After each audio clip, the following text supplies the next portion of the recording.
Hi friend, आज हम लोग कक्षा 6 का सामाजिक एवं राजनीतिक जीवन पढ़ेंगे। शहर अध्याय 9 शहरी क्षेत्र में आजीविका। पढ़ने से पहले आप लोगों से एक रिक्वेस्ट है कि फ्रेंड मेरे वीडियो को ज़रूर लाइक कर दीजिएगा।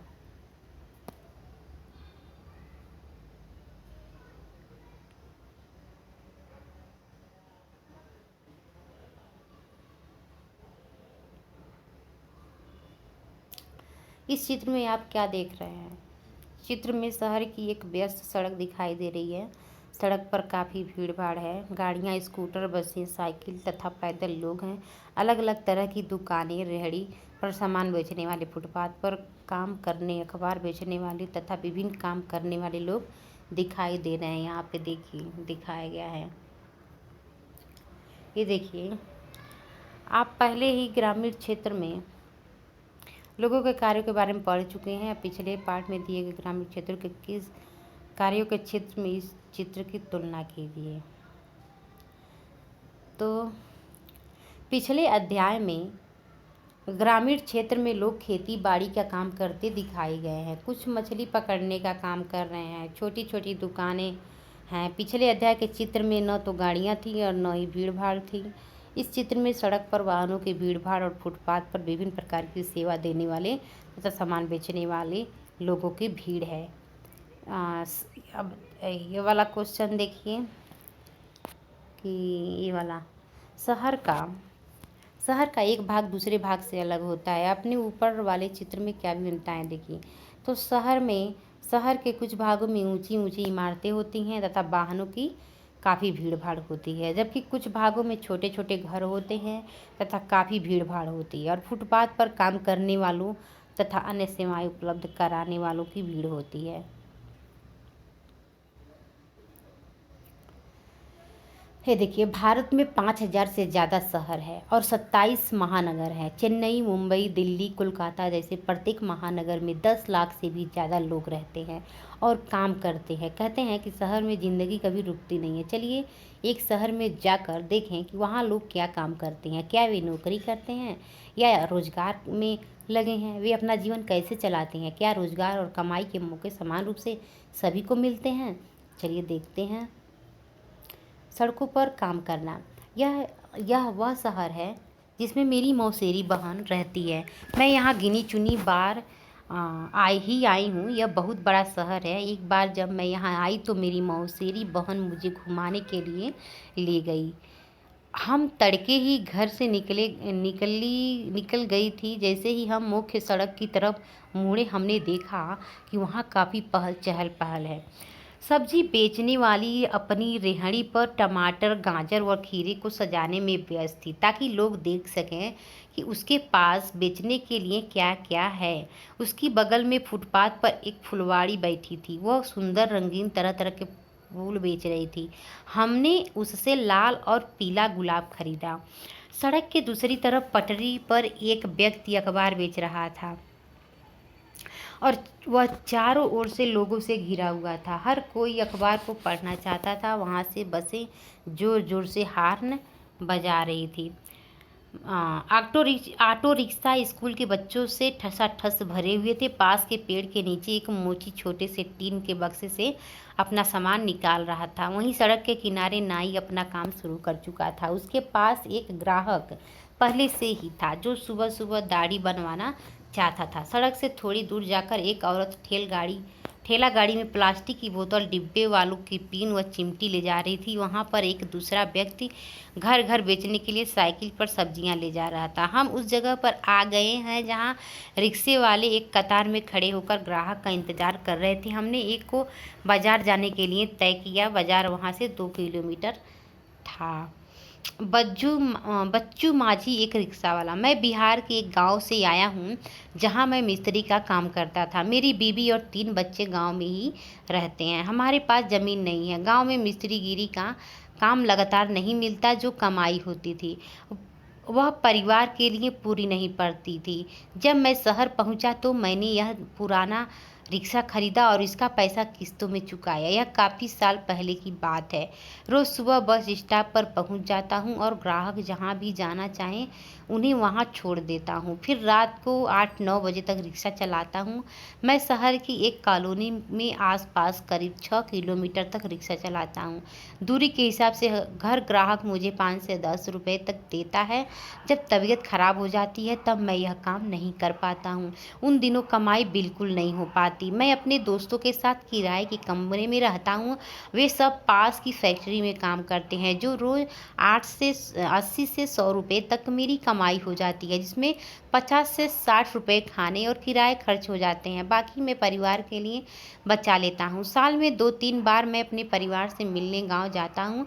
जो पैसा शहर से भेजता हूँ मेरा परिवार उसी पर जीता है। कभी कभार मेरी बीवी खेतों में मजदूरी करके थोड़ा बहुत कमा लेती है।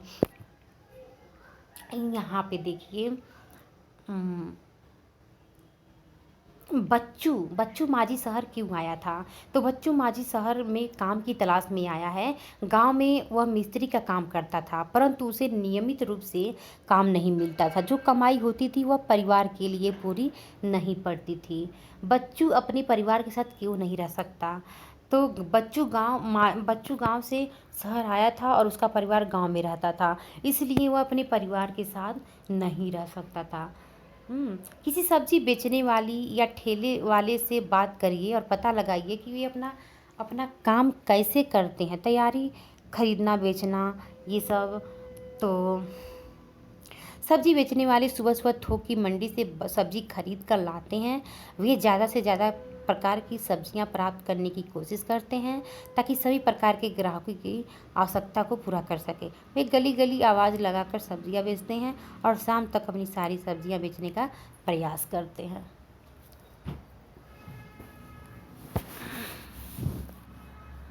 बच्चों को एक दिन की छुट्टी लेने से पहले भी सोचना पड़ता है, क्यों? बच्चू माझी रिक्शा चलाकर एक दिन में 80 से 100 रुपये कमा लेता है। जिस दिन वह छुट्टी करता है तो उस दिन कमाई नहीं हो पाती, जिससे उसे 80 से रुपये का नुकसान हो जाता है। यदि वह छुट्टी करेगा तो पैसा बचाकर अपने परिवार के लिए पैसा भी नहीं भेज पाएगा।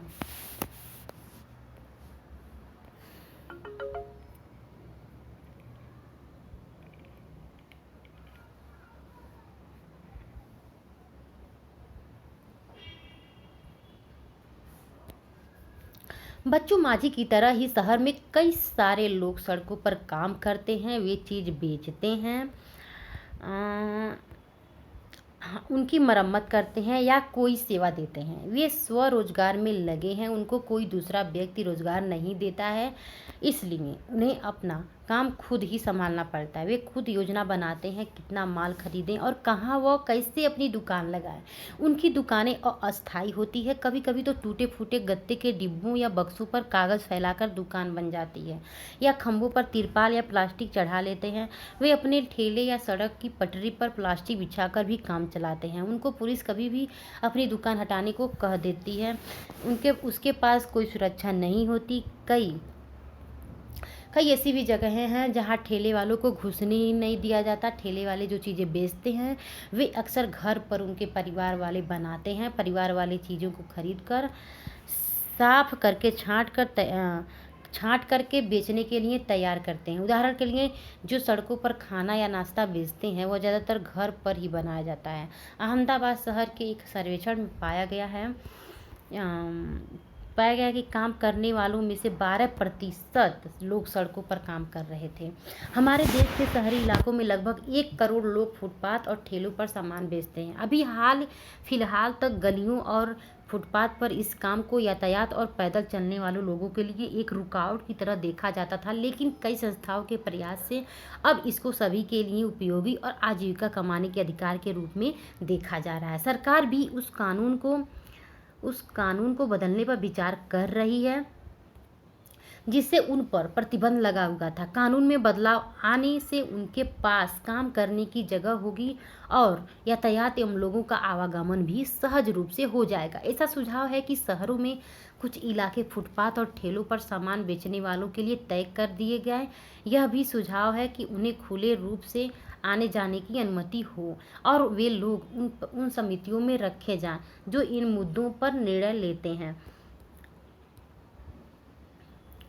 बाजार में जब हम बाजार पहुंचे तो दुकानें अभी खुलनी शुरू हुई थी, लेकिन त्योहारों के कारण वहां बहुत भीड़ हो चुकी थी। वहां मिठाई, खिलौने, कपड़े, चप्पल, बर्तन, बिजली के सामान इत्यादि की दुकानों की कतार पर कतार थी। एक कोने में दांतों के डॉक्टर का क्लिनिक था। मेरी मौसेरी बहन ने उसे पहले से ही समय ले रखा था। हम वहाँ पहले पहुँच गए जिससे हमारी बारी न चली आए। हमें थोड़ी देर एक कमरे में इंतज़ार करना पड़ा। डॉक्टर ने उसके दांतों का परीक्षण किया और दांत का छेद भरवाने के लिए अगले दिन आने को कहा। वह बहुत डर गई थी क्योंकि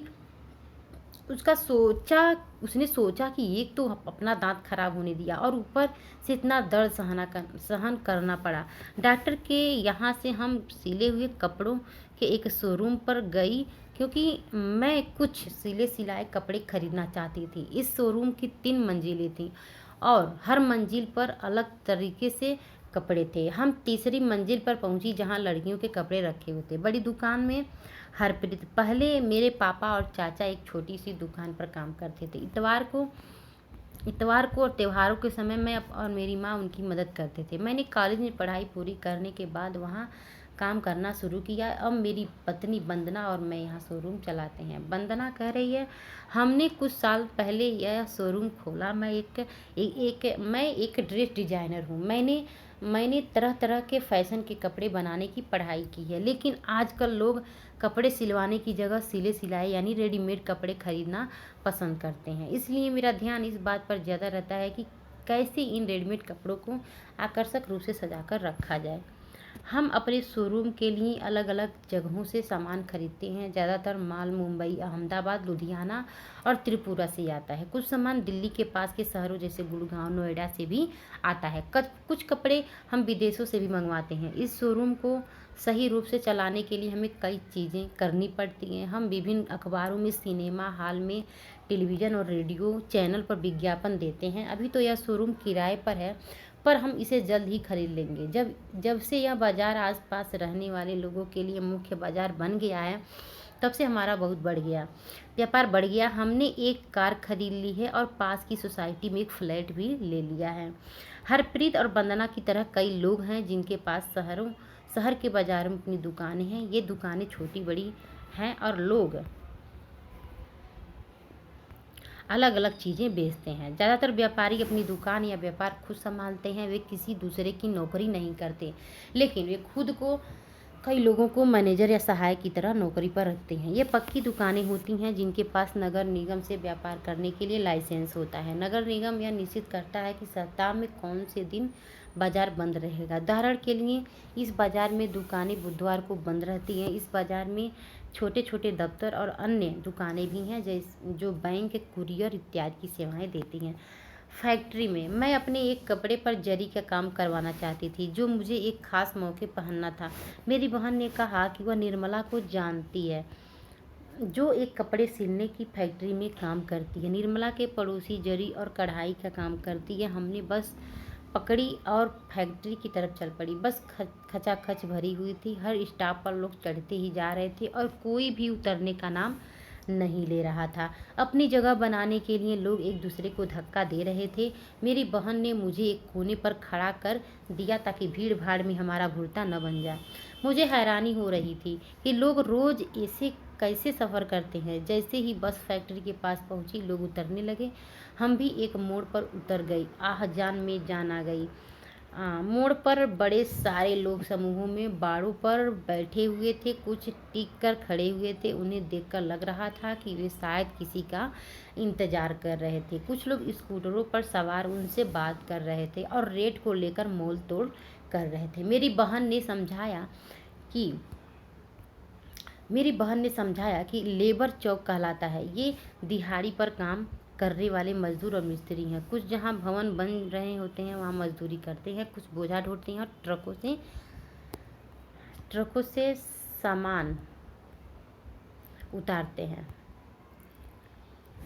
कुछ लोग टेलीफोन की लाइन और पानी की पाइप के लिए खुदाई का काम भी करते हैं। लेकिन इन्हें हमेशा काम नहीं मिलता। ऐसे हजारों अनियमित मजदूर शहर में हैं। हम फैक्ट्री में घुसे तो हमने पाया कि वहाँ अलग अलग काम के लिए अलग अलग विभाग थे। उनमें उनमें ऐसा लग रहा था कि लोगों की कभी न खत्म होने वाली पंक्तियाँ थीं। जहाँ कपड़े सिल जा रहे थे, उस विभाग में हमने देखा कि लोग छोटे से कमरे में मशीनों पर काम कर रहे थे। एक एक एक व्यक्ति एक एक सिलाई की मशीन पर लगा हुआ था और हर कमरे में ऐसी बहुत सारी मशीन थी जो कपड़े तैयार हो रहे थे। वे कमरे में एक तरफ तह कर के लगाए जा रहे थे।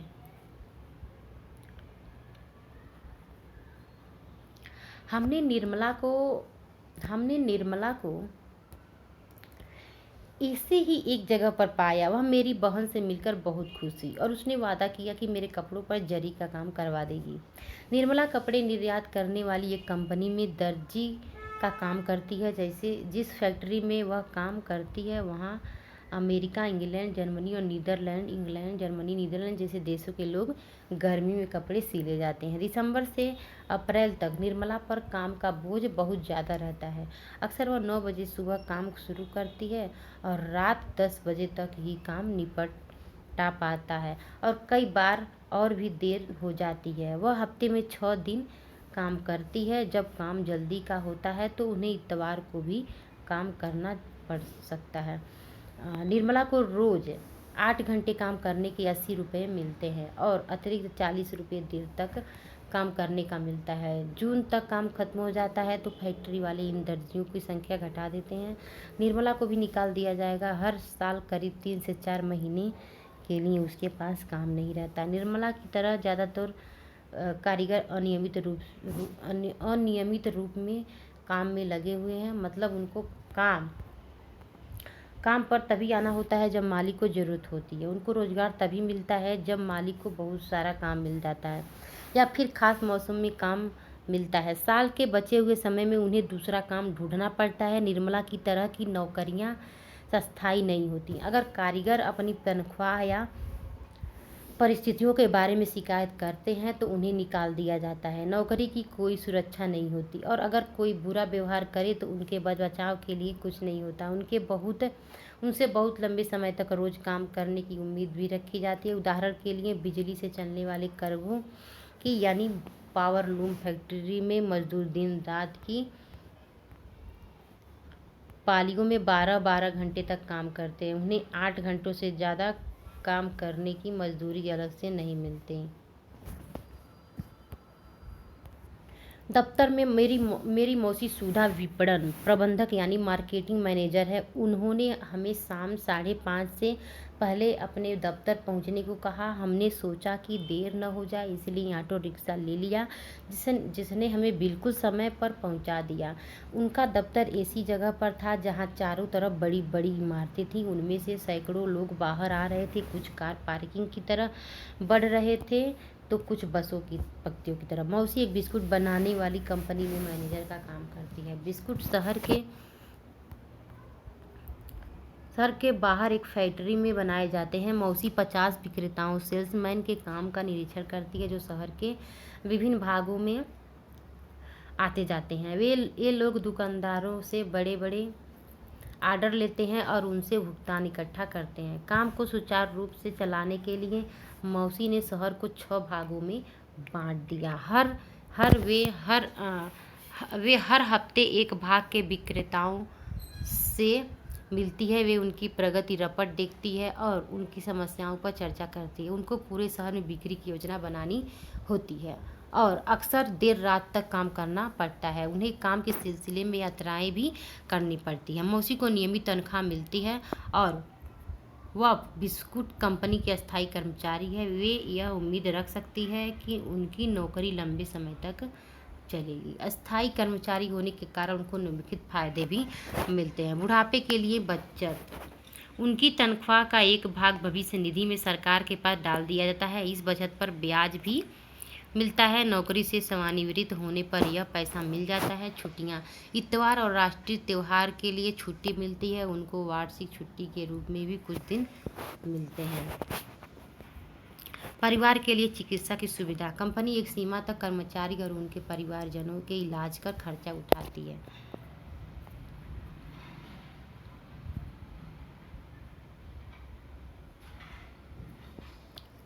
महानगरों में कॉल सेंटरों में काम करना रोजगार का एक नया क्षेत्र है। उपभोक्ताओं टीवी, फ्रिज जैसे सामानों को खरीदते हैं, बैंक और फ़ोन जैसी सेवाओं का उपयोग करते हैं। कॉल सेंटर एक केंद्रीकृत दफ्तर है जहां एक ही जगह में उपभोक्ताओं की समस्याओं और उनसे जुड़े सवालों से संबंधित जानकारी दी जाती है।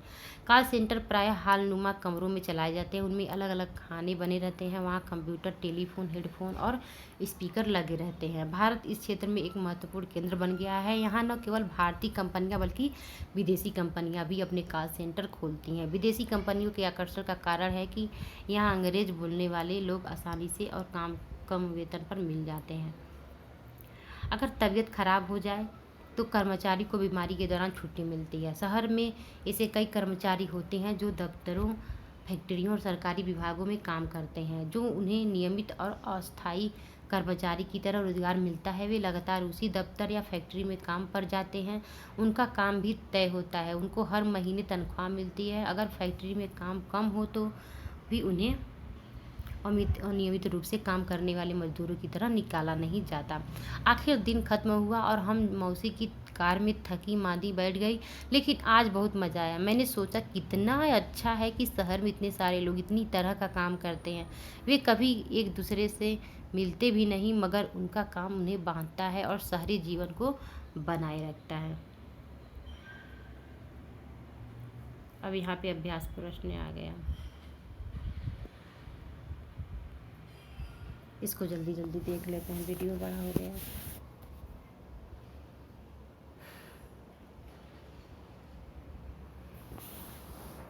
अभ्यास प्रश्न है, पहला है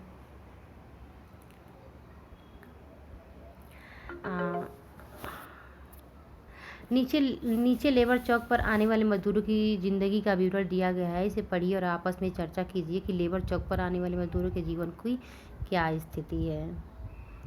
तो लेबर चौक पर आने वाले मजदूरों के पास स्थायी काम नहीं होता। वे दिहाड़ी मजदूर होते हैं और विभिन्न तरह का काम करते हैं, जैसे मकान बनाने का काम करते हैं, राजमिस्त्री घरों में रंग पेंट का काम करते हैं, फर्नीचर का काम करने वाले मिस्त्री, प्लम्बर का काम करने वाले, वजन उठाने वाले, खुदाई का काम करने वाले मजदूर इत्यादि स्थानीय का काम न होने के कारण गरीब में जीवन व्यतीत करते हैं। इनके रहने और खाने की कोई अस्थायी व्यवस्था नहीं होती और जिसे काम नहीं मिलता उसे पूरा दिन लेबर चौक पर ही बैठे रहना पड़ता है और शाम को खाने के लिए उधार लेना पड़ता है। और जब कई दिनों तक लगातार काम नहीं मिलता है तो कभी कभी भूखे पेट भी सोना पड़ता है। इसके साथ कार्यस्थलों पर अच्छा व्यवहार नहीं किया जाता।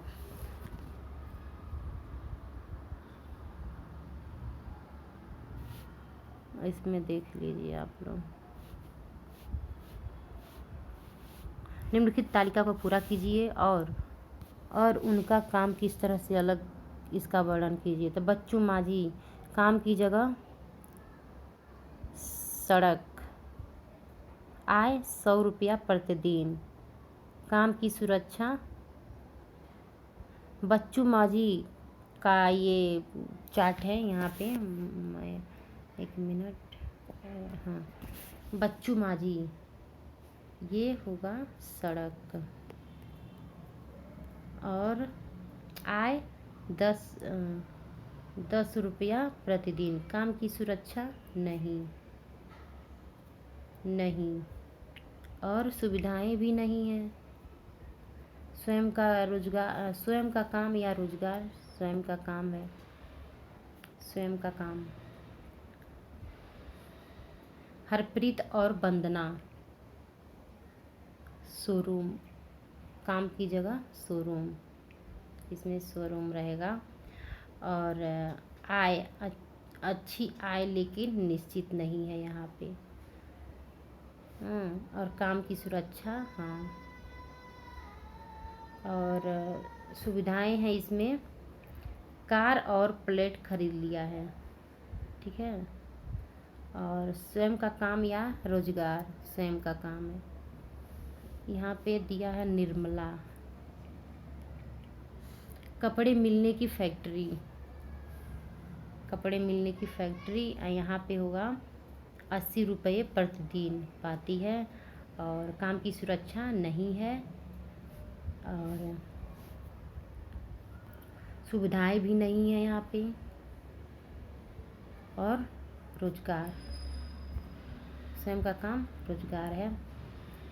रोजगार सुधा कंपनी, ठीक है, 30,000 कमाती है। और काम की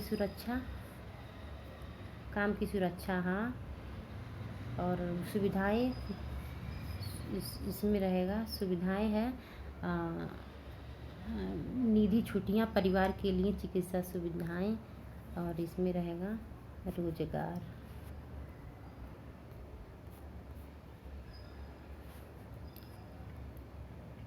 एक अस्थायी और नियमित नौकरी अनियमित काम से किस तरह अलग है?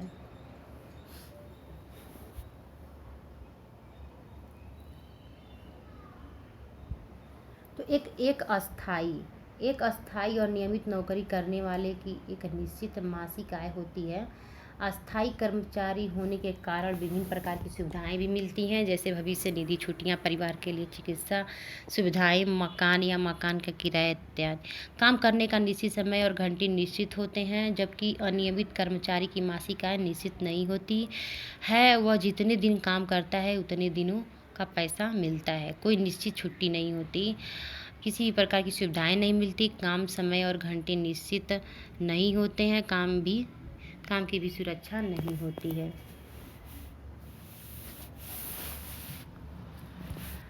ये भी हो गया। ये चौथा है, सुधा को अपने वेतन के अलावा और कौन से लाभ मिलते हैं? तो रविवार और राष्ट्रीय अवकाश छुट्टियां मिलती हैं, वार्षिक छुट्टियां मिलती हैं, और परिवार के लिए चिकित्सा सुविधाएं और बीमार होने पर चिकित्सा और भविष्य निधि की सुविधा होती है। ये क्वेश्चन आप लोग देख लीजिएगा। ओके फ्रेंड, इसमें भरना है दुकानों या 5वां क्वेश्चन है, दुकानों या दफ्तरों के नाम, चीज़ों से उपकारों के नाम। तो चलिए मैं बोल देती हूँ, जल्दी बता देती हूँ कि सुनील डेयरी, इसमें रहेगा सुनील डेयरी। सुनील डेयरी क्या करता है? दूध और दूध से बनी वस्तुएं के प्रकार। और गैस एजेंसी और खाना पकाने के लिए LPG गैस की बुकिंग और डिलीवरी होती है इसमें। और दिल्ली जल बोर्ड, इसमें दिल्ली जल बोर्ड रहेगा। और दिल्ली में पानी की सप्लाई होती है। NDPL उत्तरी दिल्ली बिजली की सप्लाई होती है। अस्पताल, विभिन्न प्रकार की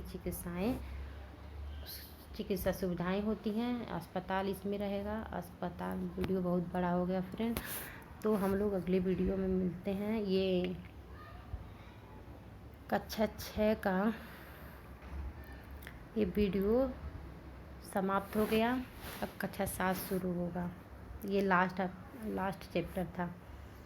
तो दोस्तों मेरे वीडियो को ज़रूर लाइक कर दीजिएगा प्लीज़ फ्रेंड, बहुत मेहनत लगती है बनाने में। प्लीज़ फ्रेंड ज़रूर लाइक कर दीजिएगा। बाय, अगले वीडियो में मिलते हैं।